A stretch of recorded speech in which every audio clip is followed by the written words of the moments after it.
An adult customer insisted that I give him a kid's meal. When I didn't, he kidnapped my coworker. I work the night shift at a small fast food restaurant 5 nights a week.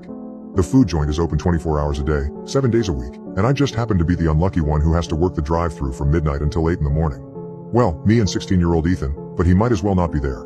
In fact, he isn't really there because he prefers to go out in the car park and get high. I would complain about him, but he is the boss's son, so it wouldn't do much good anyway. So, 5 times a week, I run this restaurant basically by myself.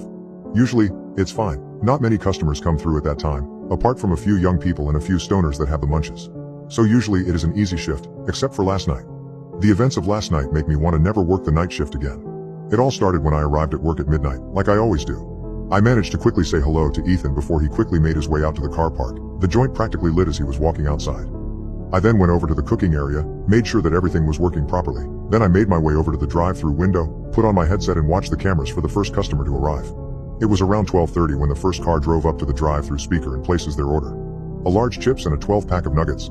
The usual sort of order that you get at this time of night. I served them their food and wishes them a good night, then I began to wait again. Wait for the next customer. It was 1:15 when the old black Cadillac first drove up to the drive-thru speaker. The Cadillac looked quite used and the black paint was beginning to fade and was now a more gray color. All of the windows were very darkly tinted and it was impossible to see into the car from the cameras. I heard a slight crackly sound through my headset and saw that the driver of this car had wound down his window just a crack, enough to speak through but not enough to see into the car. He had then cleared his throat, which was the sound that I heard through the headset speaker. "Good evening, what would you like to order?" I asked through the microphone. A deep croaky voice then replied, "I am after some chicken nuggets and a kid's meal," I heard the croaky voice say through the speaker in my ear. "I can get you some nuggets, sir, that's not a problem," I replied to the man, "but unfortunately, the kid's meal is only available between 6 a.m. and 9 p.m., so I cannot give you that at the moment." I thought I was polite with my answer, but the man driving the Cadillac obviously didn't agree because he quickly replied, "You son of a B-word, you won't serve me because I am not a kid," he said, with obvious contempt towards me. Before I could reply, the front wheels of the Cadillac began to spin and a little bit of smoke started spewing from the back tires. Suddenly, the car lurched forward and I quickly saw the red of his taillights, then he was gone. He had driven out of the drive-thru at great speed, obviously in anger. It was very strange, but I had dealt with angry and slightly unhinged customers before and so I didn't really think too much of it. It wasn't until I saw the same black Cadillac pull up an hour later that I thought that something wasn't quite right here.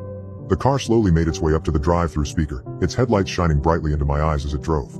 Once I saw that the car was lined up with the speaker, I knew that I had to be diplomatic about this and try my best to sound friendly and polite. "Hello, how can I help you tonight?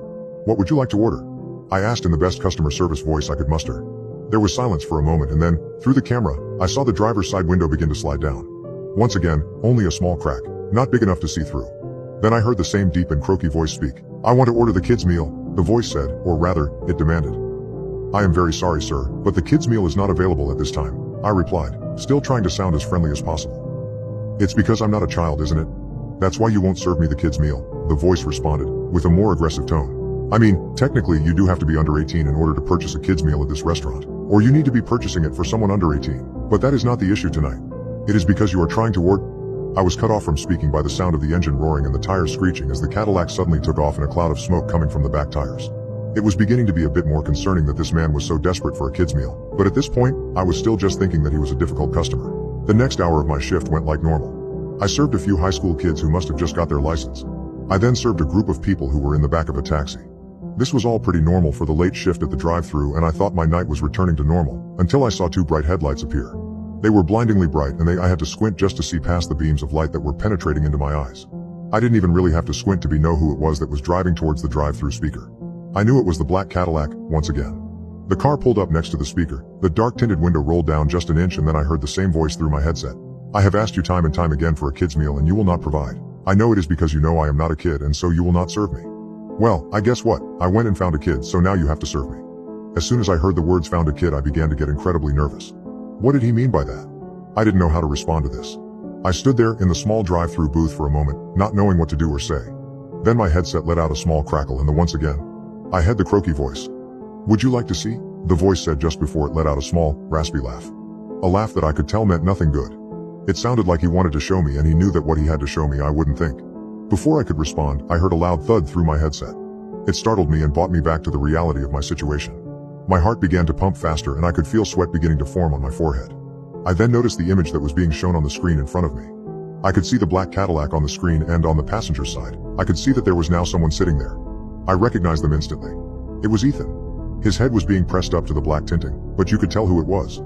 "See, I told you that I now had a kid, so will you serve me my kid's meal?" The voice suddenly spoke.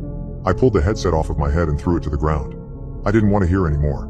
I was about to try and run outside, to try and help Ethan, but before I could even move, the black Cadillac began to move and it disappeared from the drive-thru and into the night. I quickly rang the police and they soon sent a couple of officers out to assist me.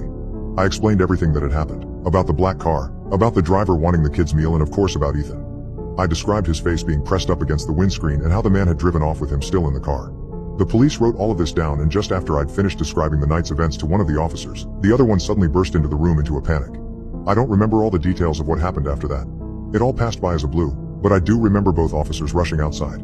I know that I followed them. I wanted to know what was happening. I do remember walking through the car park and then walking up to what both the officers were standing over.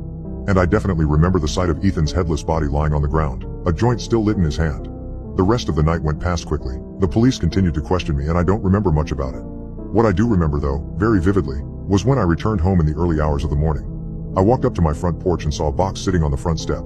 As I got closer and closer, I slowly began to realize what the box was. It was a kid's meal box from my restaurant, just sitting by itself on the front porch.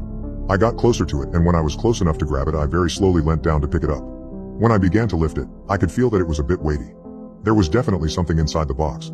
I slowly lifted the lid. The strong smell of meat started to waft into my nose. I really didn't want to keep on lifting the lid, but I just couldn't stop myself. I lifted the lid the rest of the way. Inside, when I looked, I saw that it was filled with chicken nuggets. That wasn't what was disturbing thought. What was so disturbing was that, in the middle of the box, on top of all of the nuggets, was a severed nose.